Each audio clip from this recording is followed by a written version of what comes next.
Narayana Naidyasti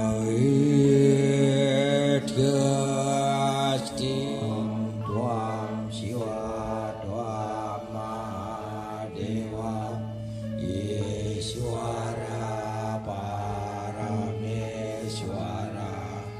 Brahma Wisnu Jarudrasca Borasa Pariketita Biantara Suci Om Swama Mahadewa Swarani Hitangkara Mamoja Sarwa Papibya Walaya Swasada Siwa Om Swataya Kaika Dosa Swataya Wajika Mama Swataya Manasa Dosa Takramadaka Sama Swamam Om Santi Santi Santi Ya, dari Bali diimpor ke Jawa untuk digunakan sebagai sarana upacara. Padahal di Jawa pun memiliki sarana atau bebanten tersendiri. Salah satunya cok bakal. Mungkin yang ingin saya tanyakan gini Romo, bahwa di dalam buku yang pernah saya baca atau mungkin pelajaran yang pernah saya dapat dari para pembina saya, dosen-dosen saya dalam ilmu Brahma Widya, khususnya di dalam Pancadewata. Di situ kan sudah disebutkan bahwa misalkan Sang Hyang Satyajata yang melingkih di arah timur itu memiliki warna putih, mungkin dengan bantennya tipat dampul misalkan.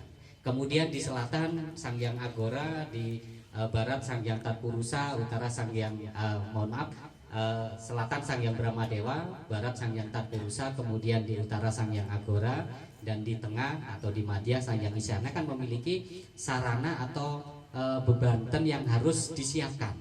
Sebagai salah satu contohnya yang juga saya baca, bahwa penanggung jawab di Panglurah itu adalah Sang Hyang Satyajata, karena beliau adalah sekretaris jenderalnya sebelum kita menghadap kepada Sang Hyang Widi atau di Padmasana. Nah, kita harus maturan di situ dulu dengan maturan canang ataupun mungkin tipat yang memang sebagai haturan yang dihaturkan ke beliau. Nah, terkait dengan hal ini Romo, kemudian kalau melihat di Medang Kemulan ini disebutkan ada 52 pelinggih. Apakah di setiap pelinggih itu memang melinggih atau mungkin diaturkan cok bakal di setiap pelinggih? Ini mohon maaf nanti mohon petunjuk Romo. Dan jika ada Banten Jawa yang lain selain cok bakal, itu apakah ada sastranya? Mungkin di luar konteks saudara kita yang di Tengger. Karena Malang sendiri yang saya tahu majelis kita gembar-gembor, ayo pakai Banten Jawa, pakai Banten Jawa. Tapi nyatanya kita nggak diberitahu sastranya apa, kemudian Bantennya bagaimana. Ini tidak ada penjelasan, hanya kita diinstruksikan untuk memakai Banten Jawa. Tapi yang kita tahu selama ini Banten Jawa ya cuma cok bakal itu aja.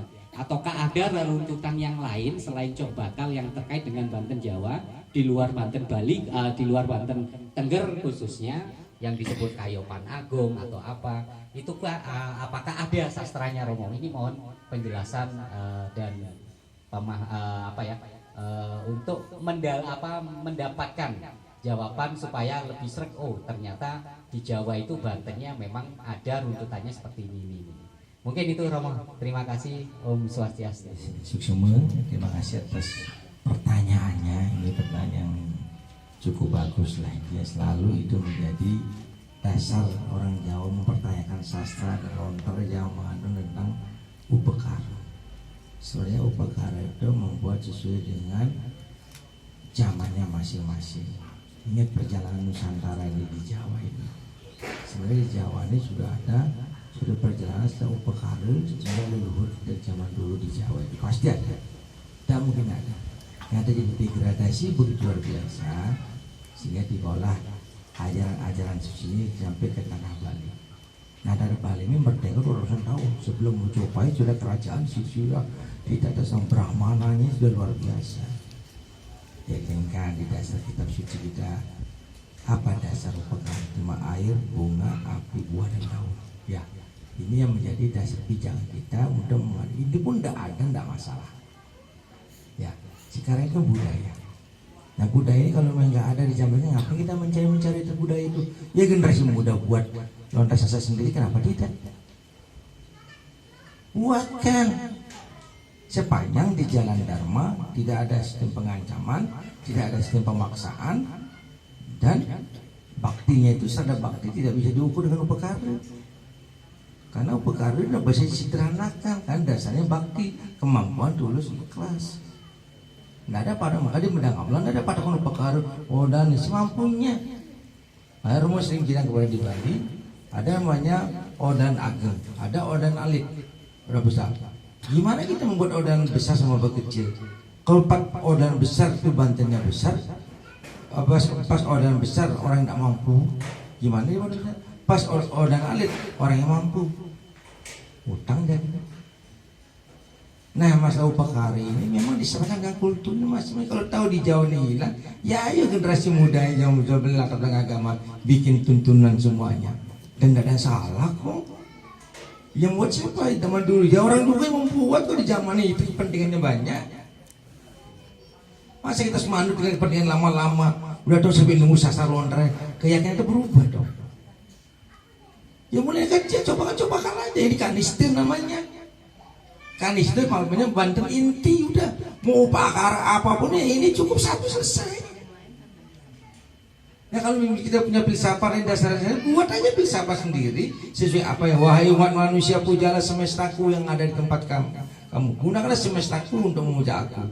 Tak kali dasarnya kamu manusia, semuanya konsep itu leluhur orang Bali itu. Nah itu jadi permasalahan selama ini orang Bali bicara seperti itu. Padahal ini sesungguhnya mulia sekali. Dibayangin kalau dia membuat ini sampai sehari nyari pisang metik sendiri, itu enggak? Metik kelapa dia sendiri dengan sambil memias ini menghidung dia dengan tamu nih ki, ya kan? Pakai bergembal pembangkit asli korupsi ya tahu. Ayo sekarang ayo kita misalnya cuma Canang Sari ya, Canang Giri nyari bunga jalan kaki 2 kilo, bayangin loh, betul nggak? Makanya utama itu bukan ukurannya fisik, utama itu prosesnya yang diukur. Hanya ada di sana, jangan pernah berkecil hati nih. Yang bakti pada beliau mana di pikiran yang suci, proses yang baik, astungkari terima dengan baik, leluhur kertasnya. Ya beda Bantennya besar, tapi hasil memaksa orang. Bayangin, setiap kakak kena urunan 500.000 per orang. Yang kaya nggak masalah pak, kecil dan terus bener-bener pada waktu mereka tidak punya uang tuh gimana ceritanya? Harus mengusahakan uang, harus ngalih utang tuh loh, cari duit pinjaman tuh untuk mengadakan semua balik. Leluhur tidak mau terima kok. Setuju? Ya sehingga tidak usah berdebat lagi masalah sastra lontar. Gunakan keberanian. Ya sudah. Kalau misalnya acara apa gunakan ini aja makanya. Ya selesai sudah. Ya terus nanya dasar buat aja baru dasar ini terus. Pak, buatkan Pak nih, buatkan ya diskusi, buatkan kita nih Banten ini Purnamo, bikinkan dasarnya, ini bisa menulis bahasa Jawa kuno, bikinkan. Nah ini lontar ini dah, bikin tahunnya tahun lama ya bikin ya. Kalau mau udah dipikat-pikat, manusia butuh itu masalahnya, nggak butuh hati, nggak butuh esensi, butuh fisik, harus ada nih bunyinya itu. Itu nama zaman Kalium. Mau ngikuti kulitnya, atau kita tetap dalam relnya esensinya kita ini Jawa nih ya, Jawa itu Jawa. Setuju? Kira-kira bisa ya, cukup ya. Intinya luar biasa pertanyaan karena Romo udah bisa secara menggali, karena Romo udah pernah belajar sastra intinya, tapi hanya hati karena alam, lahir yang mendangamlah karena tuntunan dari pengkuturan. Ya Romo yang menyawut seperti itu. Itu apapun beliau yang sangat berbahagia tatkala umatnya mempersembahkan sesuatu dengan kemampuan dan tulus ikhlas. Itu intinya. Swastiastu. Yang kami sucikan Romo Sepuh. Ngapunten, saya panggil Bunda Sepuh. Nah, di sini kebetulan saya juga tertarik dengan ulasan Romo. Tapi sebelumnya mohon maaf jika mungkin pertanyaan saya, nah mungkin namanya manusia mungkin nggak bisa lepas dari yang namanya kesalahan. Cuma di sini daripada kita ragu mungkin seperti itu ya. Nah jadi seperti apa yang pernah saya pelajari juga dan mungkin yang saya ajarkan mungkin seperti itu tidak bisa lepas dari yang namanya Weda. Karena bagaimanapun kita semua percaya bahwa Weda itu adalah kitab suci agama Hindu, yang mana di situ disebutkan bahwa isi dari kitab suci Weda itu tidak boleh diragukan. Karena lebih melebarnya bahwa bisa dikatakan Weda itu sendiri adalah hukum Hindu. Nah, jadi mungkin kronologisnya kan seperti kita percaya terhadap Weda Sruti, kemudian ke Semerti, nah kemudian ke silanya, nah akhirnya di sini yang terakhir adalah Atmanastuti atau kepuasan. Yang saya tanyakan berhubungan dengan Banten karena ini merupakan sarana utama umat Hindu untuk memuja. Terus terang saya pribadi di pura kami, kebetulan kami ada di tengah kota juga, dan pengempon pura itu hanya 3 kakak saja di tempat saya. Memang kalau piodalan kami memang tidak pernah menghaturkan Banten Jawa, tetapi paling tidak minimal di situ ada istilah yang namanya bejati, tumpeng pitu, prayascita, dan abhyakala. Kita sangat percaya bahwa itu merupakan salah satu dari ajaran kitab Weda.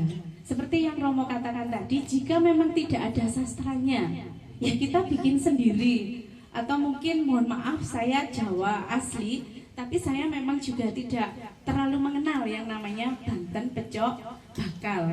Apa mungkin ini mohon pencerahannya karena mungkin juga pengetahuan manusia itu sangat terbatas.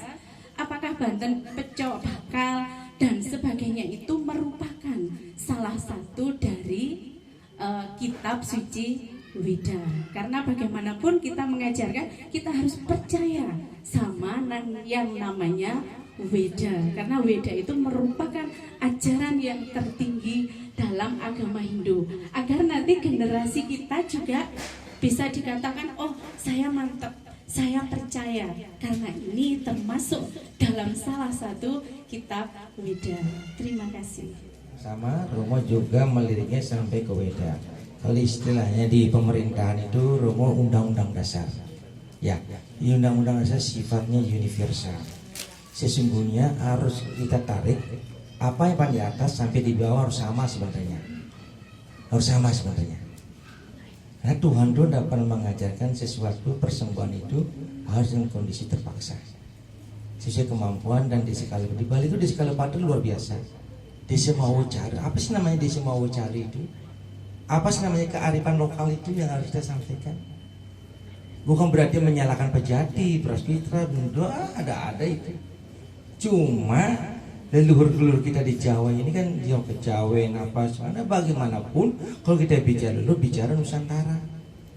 Di dulu belum ada agama Hindu itu.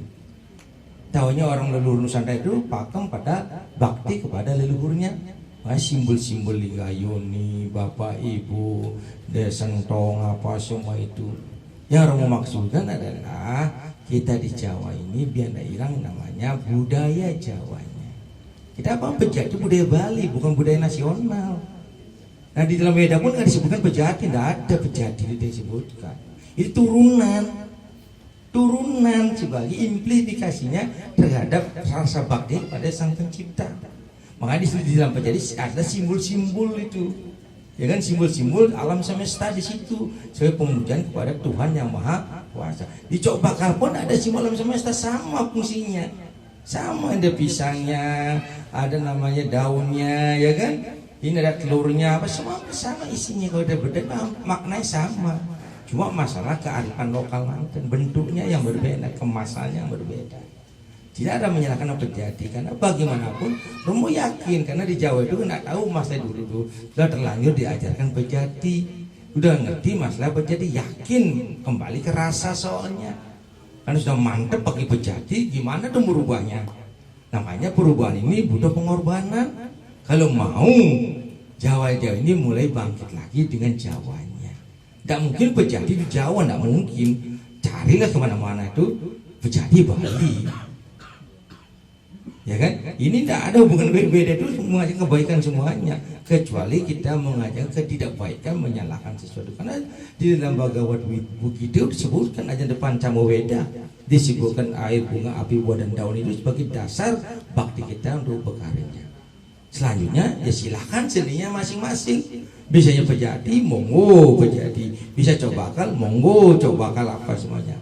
Namun harus disesuaikan dengan biar nanti tidak menyalahkan orang lain. Tidak pakai Banten, boleh benar Pejati itu Banten nasional. Coba kalau Banten leluhur. Di Bali tidak mengenal yang di atas, kenalnya leluhur di Bali itu. Ada Merajan, ada Pedarman, ada Kawitan, semua doanya ke leluhur semuanya. Ada yang Pasopati, ada namanya di Batu Karu, ada namanya Pura Besakih. Besakih itu banyak kali Pedarmanya itu. Semuanya ke leluhur. Bantennya ini ke Pejati ke leluhur semuanya. Sehingga yang dimaksudkan seperti Romo ini adalah sesemua kalau kita undang dasar, saya Pancasila, undang dasar menurun sampai namanya undang-undang, sampai peraturan pemerintah, sampai peraturan sekolah, ya kan? Dari sekolah itu punya ada merujuk, harusnya merujuknya ke sampai ke atas nyambungnya nih ke, itu yang dimaksudkan Romo. Nah, kalau masalah itu udah terlanjur menggunakan Pejati, tidak masalah juga sebenarnya. Nah, cuma nanti kita ke generasi muda ini harus paham juga mengenai dari mana sih cobakal ini. Bukan tanpa sastra, karena belum tertulis saja. Karena di Jawa tuh bayangin serangannya bertubi-tubi. Di bawah mencari sastranya di Belanda banyak ada itu. Karena museumnya hampir di Belanda. Orang ke Belanda pasti bisa melihat sekian 500 tahun dijajah kita seperti itu. Nah, itu yang harus apapun yang kita ada di Jawa harus berusaha dilestarikan walaupun kecil. Intinya ini di Weda pun tidak disebutkan, mohon maaf Ibu ya, Pejati nggak ada di Weda itu. Coba kalau nggak ada, turunannya dia itu sesuaikan dengan filsafatnya. Ini para rasul ini buat filsafatnya dan semua. Makanya di Pejati di Bali pun tidak sama semuanya bentuknya. Ya, setiap desa pun tidak sama. Di Tabanan beda, Buleleng beda. Coba lihat Pejati Karangasem lengkap ke satu gerobak ini Pejati Karangasem itu isinya ayam lengkap betul satu Pejati. Makanya Romo heran waktu pas satu Karangasem bawa Pejati itu satu penara ini isinya besar. Tidak sama semuanya, fisiknya berarti maknanya sama. Intinya itu yang menjadi problem di Jawa itu, karena bagaimanapun kayak di Tengger dari awal memang diajari masalah Banten itu, ya kan? Di Jawa pun tidak ada mengajari Banten itu. Nah, yang Jawa yang sudah tahu cobakal ini ya jangan disalahkan cobakal juga. Intinya kalau menurut Momo itu yang kantong-kantong Jawa mulailah kita mulai untuk melihat budaya apa yang ada di Jawa itu.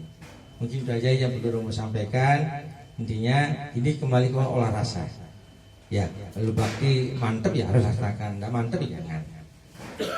Terus masalah pelinggih yang ada di Pura Mendang Kamulan ya, pelinggihnya begitu banyak di Pura Mendang Kamulan ini. Karena bagi Romo pelinggih ini datangnya tidak direncanakan dan semuanya bakti kepada para leluhur semuanya. Karena bagaimanapun setiap Romo melihat candi-candi semuanya pamrih.